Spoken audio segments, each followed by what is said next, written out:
Well, hello and welcome to my channel of Java Noobs. My name is Sharath and you are viewing my Java video tutorial series.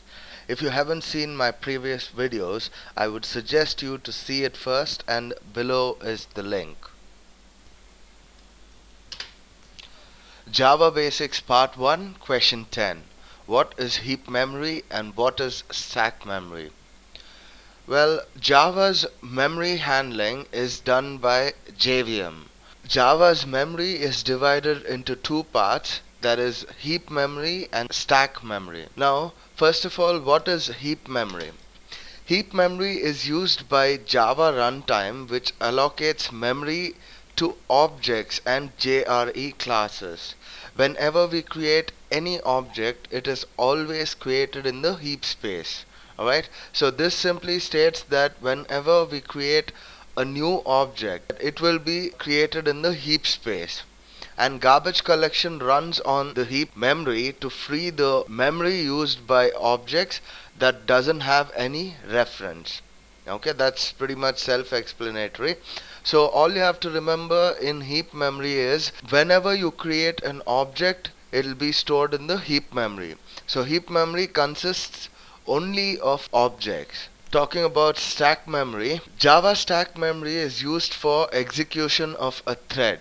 They contain method specific values. Java stack memory contains local and instance variables. Whenever you create a new method, there will be a block which will be created in the stack memory. Now this block is referred to as frame. Whenever you execute or whenever you create a new method, then a new frame will be created in the stack memory. Stack memory is always referenced in LIFO, that is last in first out order.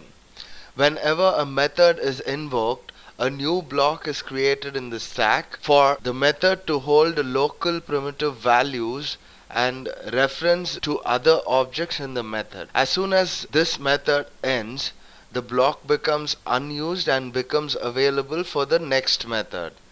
And stack memory size is very less compared to heap memory.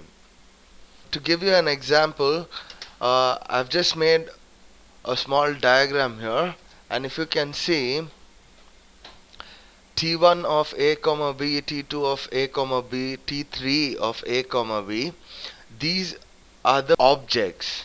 Alright, so all the objects are stored inside the heap memory and everything else. Now here I have class test, and inside I have some instance variables and static variable with a static block, and I also have declared method, that is private void disp int a comma int b, and I also have a main method.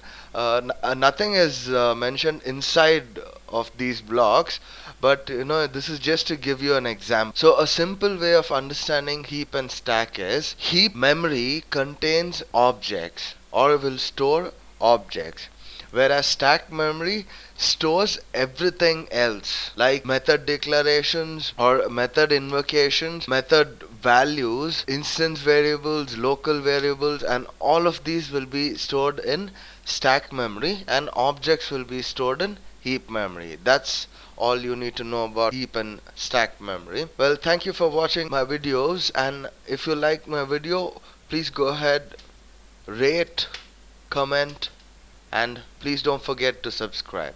Thank you.